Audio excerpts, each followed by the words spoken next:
So I'm going to just start with a small experience of mine.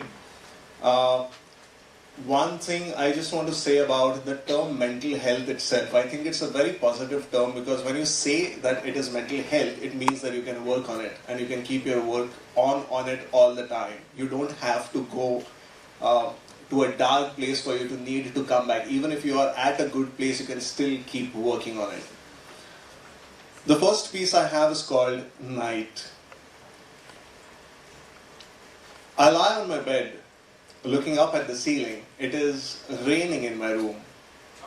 Not a drizzle, not a shower, but dark sludge, unctuous, peels from the walls like unliving slugs, splats on my writing desk, my bed, my flower vase, my phone, my forehead, my feet, my knees, my chest. I soak, I stain, I feel its weight.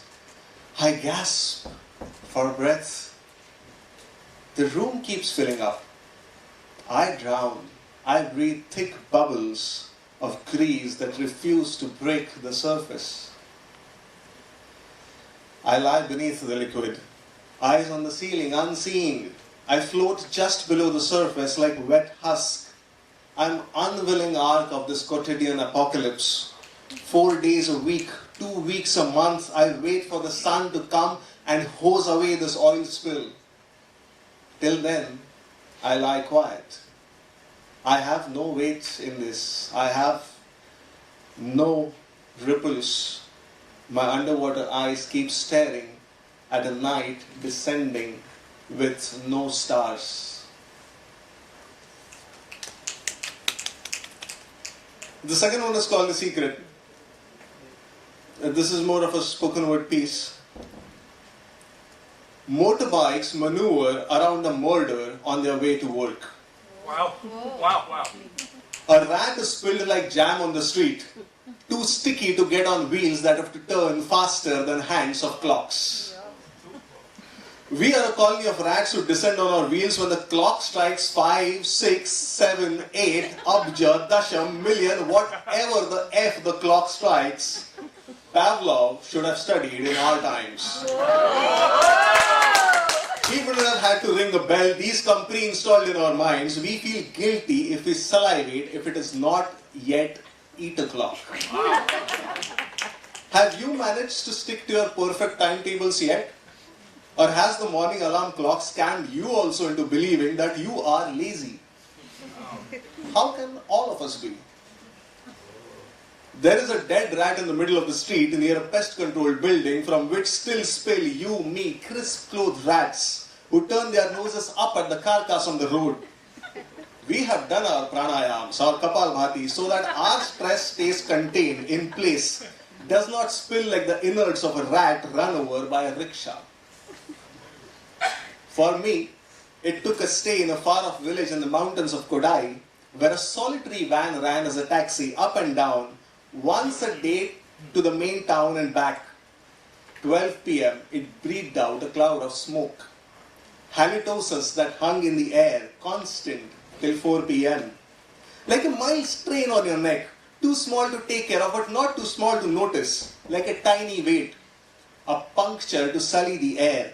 One cloud of smoke in the air of Vatta Canal near Kodai to make me notice and choke. What the fuck are we breathing here?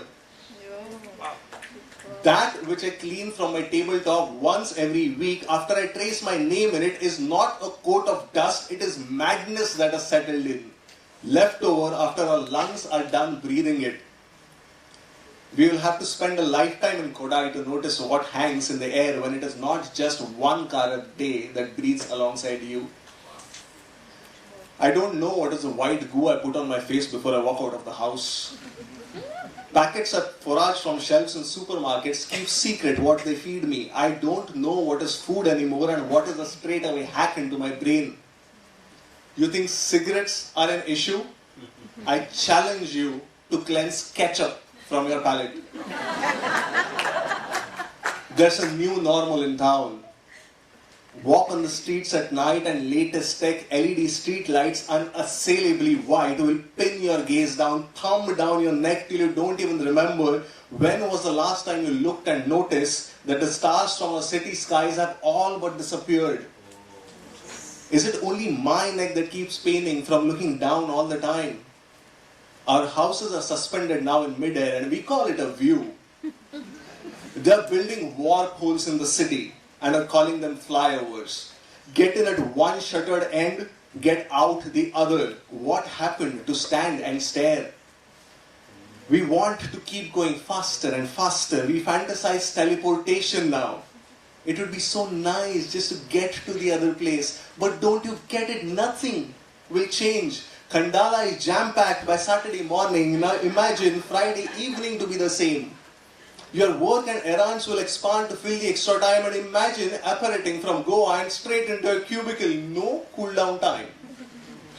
Faster, cheaper, faster, cheaper, faster, cheaper. Our travel, our commutes, our food, our houses, our clothes, our lights, our phones, our films, our internet, our careers, our music lessons, our yoga classes, our educations, our honeymoons. Faster, cheaper, faster, cheaper, faster, cheaper. You know the secret? The secret is that the universe keeps saying Tathastu. So be it. Do we even know what we are asking for? But it is not kosher to talk about these things. Our generation is still caught up in who said what to us about our hair and our dresses and who we sleep with. Are we even here to talk really? Or are we here only to feel?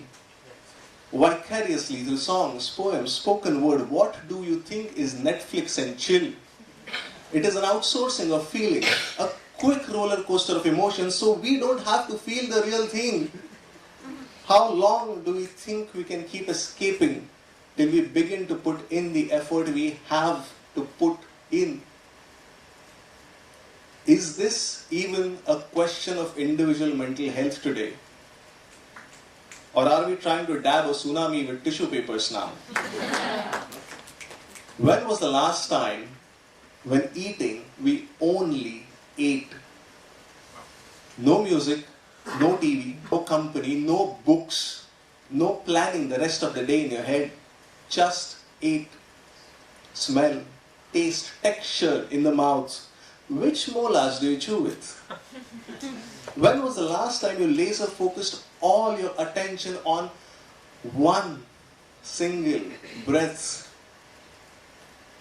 When was the last time you paid attention to yourself like you demand from everyone else?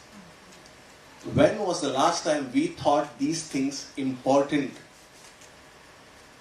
Now we have a degree, a career, a cable connection, a smartphone, branded clothes, probably even success. You know why? Because we spent time getting these.